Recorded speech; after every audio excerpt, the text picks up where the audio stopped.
കറിയില്ലെങ്കിൽ രാജിവെച്ച് പോ പുറത്ത്, രാജിവെച്ച് പോ പുറത്ത്.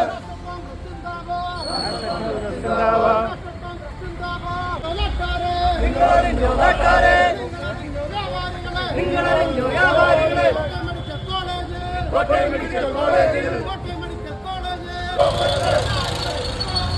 രാജിവെച്ച് പോ പുറത്ത്. പാവപ്പെട്ടൊരു വീട്ടമ്മയെ, പാവപ്പെട്ടൊരു വീട്ടമ്മയെ കൊടുത്തൊരു സർക്കാര്. നിങ്ങളറിഞ്ഞോ നാട്ടാരെ, നിങ്ങളറിഞ്ഞോ വ്യാപാരികളെ, കോട്ടയം മെഡിക്കൽ കോളേജിൽ സർക്കാരെ, പിണറായിയുടെ സർക്കാരെ, ഭരിക്കാൻ നിങ്ങൾക്കറിയില്ലെങ്കിൽ രാജിവെച്ച് കോളേജിൽ പാവപ്പെട്ടൊരു വീട്ടമ്മയെ പിണറായിയുടെ സർക്കാരെ, നിങ്ങൾക്കിനിയും മാപ്പില്ല, നിങ്ങൾക്കിനിയും മാപ്പില്ല. ഭരിക്കാൻ നിങ്ങൾക്കറിയില്ലെങ്കിൽ രാജിവെച്ച് പോകരുത്, രാജിവെച്ച് പോകരുത്. ജോർജ് മൂരാജി അവൻ പോയിക്കാൻ അറിയില്ലെങ്കിൽ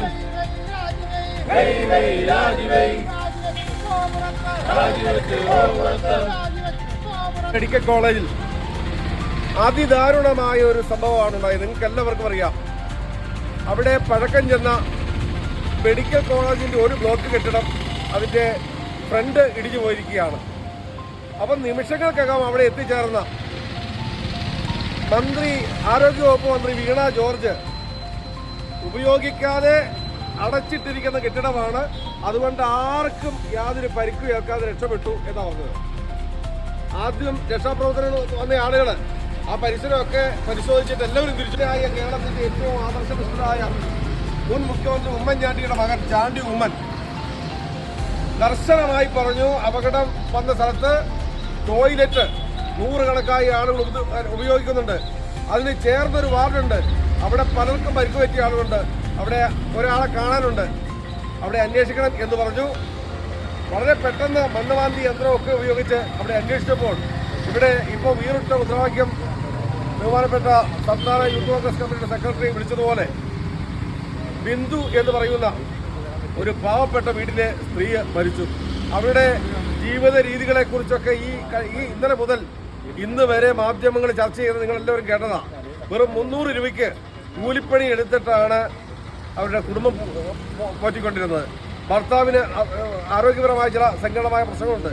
നമുക്കറിയാം, ഇന്ന് മാത്രമല്ല ഈ കപ്പൽ മുങ്ങില്ല എന്നൊക്കെ പ്രസംഗിച്ച മന്ത്രി, ആ മന്ത്രിയുടെ വകുപ്പിലെ വളരെ കേരളത്തിലെ ഏറ്റവും പ്രധാനപ്പെട്ട ആരോഗ്യരംഗത്ത് പ്രവർത്തിക്കുന്ന മിടുമിടുക്കനായ ഹാരിസ് എന്ന് പറയുന്ന വിദഗ്ധനായ ഡോക്ടർ കേരളത്തോട് പറഞ്ഞ ഞെട്ടിക്കുന്ന വിഷയങ്ങൾ അദ്ദേഹം 2 പോസ്റ്റ് ഇട്ടു ഫേസ്ബുക്കിൽ. അതിനുശേഷം അദ്ദേഹത്തെ പോയി കണ്ട മാധ്യമങ്ങളോട് 1 മണിക്കൂറോളം നേരം പല സമയങ്ങളിലായിട്ട് അദ്ദേഹം വളരെ വിശദമായി ആരോഗ്യരംഗത്ത് കേരളത്തിലുണ്ടായ വീഴ്ച നമുക്കറിയാം. ഇവരെല്ലാവരും പറയുന്നത് കേരളം ആരോഗ്യരംഗത്ത് കേരളം നമ്പർ 1 ആണെന്നാണ്. നമുക്കറിയാം, കോവിഡ് കാലം ഇന്ത്യയുടെ ആരോഗ്യ രംഗത്ത് കേരളത്തിൻ്റെ അവസ്ഥ എന്താണെന്ന് അതിൻ്റെ പരിച്ഛേദം തുറന്നു കാട്ടിയതാണ്. ഇവർ വീമ്പ് ഇടക്കുന്നത് പോലെയല്ല എന്ന് നമ്മൾ തിരിച്ചറിഞ്ഞു കഴിഞ്ഞു. ഏറ്റവും കൂടുതൽ കോവിഡ് രോഗികൾ ഉണ്ടായത് കേരളത്തിൽ. ജനസംഖ്യാനുമതി ഒക്കെ വെച്ച് നോക്കുമ്പോൾ നമ്മൾ വളരെ പിന്നോക്കമാണ്. പക്ഷേ ഏറ്റവും കൂടുതൽ കോവിഡ് രോഗികൾ ഉണ്ടായത് കേരളത്തിൽ, ഏറ്റവും കൂടുതൽ മരണം ഉണ്ടായത് കേരളത്തിൽ. ഇപ്പോൾ എന്താ നമ്പർ 1 ആരോഗ്യരംഗത്ത് നമ്പർ 1 ആണ് എന്ന് പറയുന്ന കേരളം ഭരിക്കുന്ന മുഖ്യമന്ത്രി തന്നെ അദ്ദേഹം ചികിത്സയ്ക്ക് അമേരിക്കയിലേക്ക്. എല്ലാ പഞ്ചായത്തുകളിലും നടന്നു വരുന്ന സമര പരിപാടിയുടെ ഭാഗമായി ഇന്നലെ കോട്ടയത്ത് നടന്ന അതിദാരുണമായ സംഭവത്തിന്റെ പശ്ചാത്തലത്തിൽ KPCC ആഹ്വാനം ചെയ്ത ഈ സമരപരിപാടിയിൽ പങ്കെടുത്ത മുഴുവൻ നേതാക്കന്മാരെയും പ്രവർത്തകരെയും ഒറ്റവാക്കിൽ നന്ദി അറിയിച്ചുകൊണ്ട് ഞാൻ വാക്കുകൾ